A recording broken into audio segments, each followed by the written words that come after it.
Hey, you guys were quick. You asked a bunch of questions. I'm surprised. I'm shocked. I'm flattered. So first of all, thank you for all your questions. And without further ado, let's get cracking. The first question comes from my brother, Andy, who asked if I could make any video game into a movie, what would it be? If you've never heard of Andy, go ahead and check out his channel because that's exactly what he does. He takes video games and he turns them into movies. That's what his channel is all about. That's what he's famous for. Though I think he's asking me if I were to adapt a game into a real movie versus, editing together a recorded video game into a movie. So, what would I adapt into a movie? Personally, I'm thinking Beyond Two Souls because I love that game.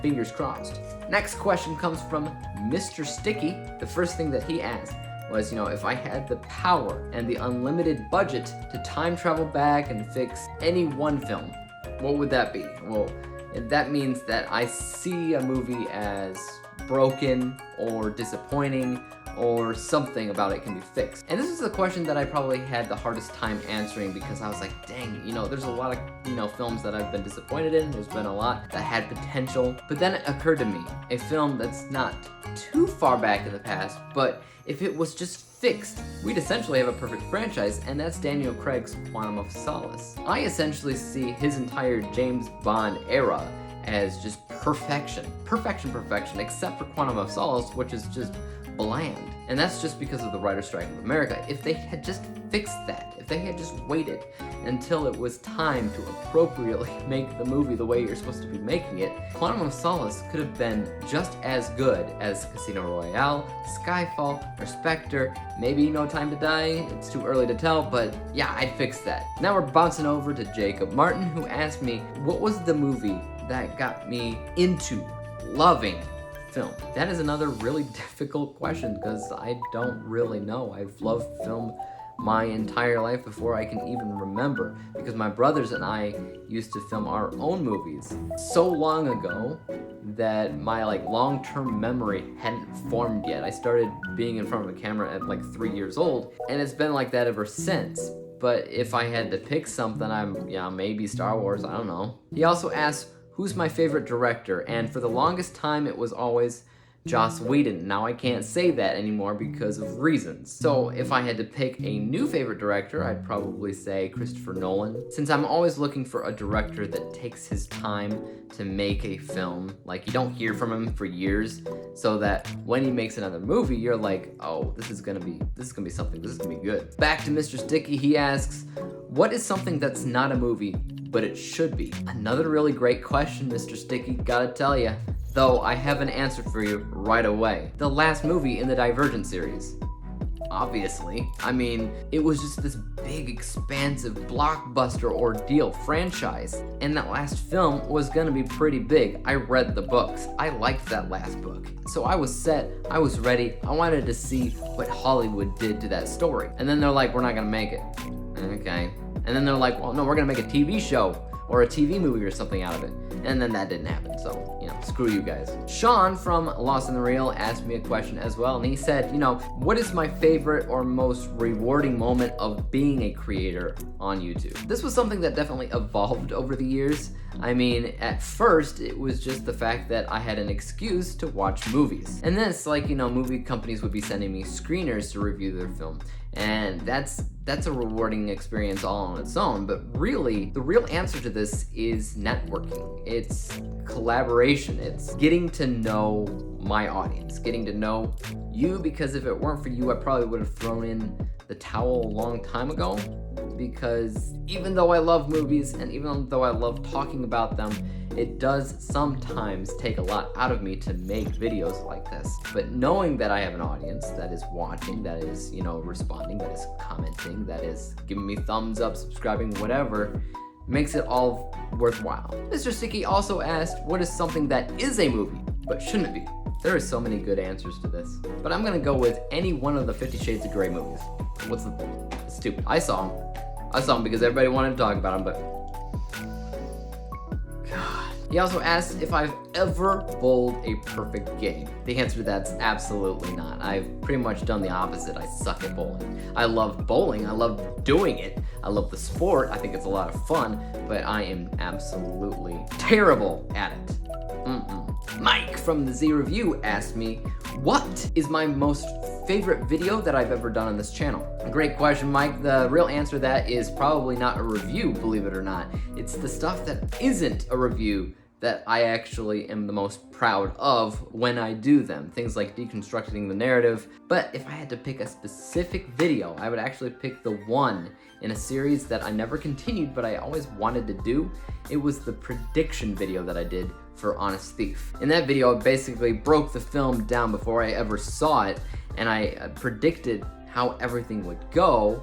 And then when I actually saw the movie months later, I looked back at that video, I did a little reaction video to it, and I said how close I was to what I actually thought about the movie, and I was relatively close, I think within like 5% or so. That was a lot of fun, but it was also a lot of work, and I don't think I did it perfectly because I think it needed more visuals, it needed something, so I hadn't perfected the idea of what I was going for there. Anthony asks if I could direct any film from any franchise, what it would be. It's not an easy question, but I might have to say Superman.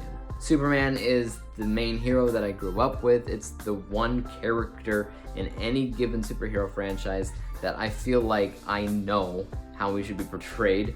I understand that's just an opinion, but I feel like I could do it. Take it or leave it, man. Evolved Ape asked me a question. He said, do I watch anime? The answer to that is no, not really. I mean, I've seen, Pokemon when I was a kid and stuff. There's a few anime episodes here and there of different shows that I've seen throughout my life, but I'm not an avid watcher. The main reason why is, I think mostly because I don't like the style of the animation. I like a more down-to-earth animated cartoon film, like what Disney does. Ooh, so soothing.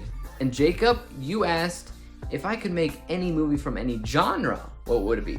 Superhero. And the reason why is because whenever I would write a story, a majority of the time, it would be about a superhero. Or at least somebody who has come into some kind of supernatural force or power or something of that degree. So because I have a little bit of experience writing that type of thing, I feel like I could bring that into an actual movie. I'm gonna finish this off with the rest of Mr. Sticky's questions here.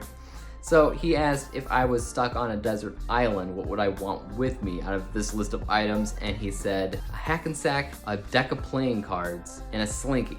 That's so easy, it's basically nothing. It's a deck of playing cards. Basically, back in school, I always had a deck of playing cards with me because everybody hated me. So I spent a lot of time alone, and I would play a bunch of solitary games. And actually that helped me find friends too, because people would huddle around me and they'd notice I wasn't just playing, solitaire. I was playing all these different types of games too, like pyramids and things of the nature. And they'd be like, what are you doing? And then I would explain it to them and be like, wow, that's different. I've never heard of that. You also asked, what would I do for a Klondike Park? Oh, I'd probably buy it. What is a movie that I love that everybody else hates? I have a lot of hot takes on this channel. Recently, I talked about the Emoji Movie and how I think that doesn't deserve as much hate as it's gotten, but that's not exactly love. That's just, that's just me sticking up for a movie that's fine. Instead, I'll take it back to 2003, the little film called Daredevil. I get a lot of hate for saying that a lot of the times because a lot of people hate the movie. I mean, the same can be said about The Incredible Hulk with Edward Norton, but I think there's more hate for the Daredevil film because everybody loves, the Netflix show. And I like the Netflix show. I think the Netflix show is probably superior than the movie, but I love the movie. I always have. I don't think there's any real reason for people to hate it as much as they do. But whenever I think of the Daredevil character, I think of that movie. I'm sorry, it's true. What's a food that I hate that everybody else loves? A food. This one's actually pretty easy because there is an entire generic area of food that I avoid entirely, and that's seafood. I do not eat fish, shrimp, sushi, anything in that world. I don't eat seafood, but I will dip beer battered chicken into tartar sauce. I like tartar sauce. Whatever happened to Breadman? So, for those of you that have been on my channel long enough to know this, I wrote a book called Breadman. I wrote a few different kind of books throughout my life, but Breadman was one of them. And on my channel, every now and then, every few days, I'd read a chapter or two of my book because, I don't know, because I was bored, because I had no other videos to make, and at that point in my channel, I would be releasing a video every single day. And sometimes I didn't have a video to release, so I would read out of my book. And for those of you that actually like me doing that, I appreciate you. And to whatever happened to it, I don't know. Honestly, time escaped me. I got busy doing other things, you know, and I kind of forgot that I was doing that in the first place. I think I was 13 chapters in, which was somewhere around the halfway point. I don't know if I'll ever go back to reading from the book again. Maybe I'll create a Patreon or something so you can all be my fans there and support me, and then I'll be reading you your story.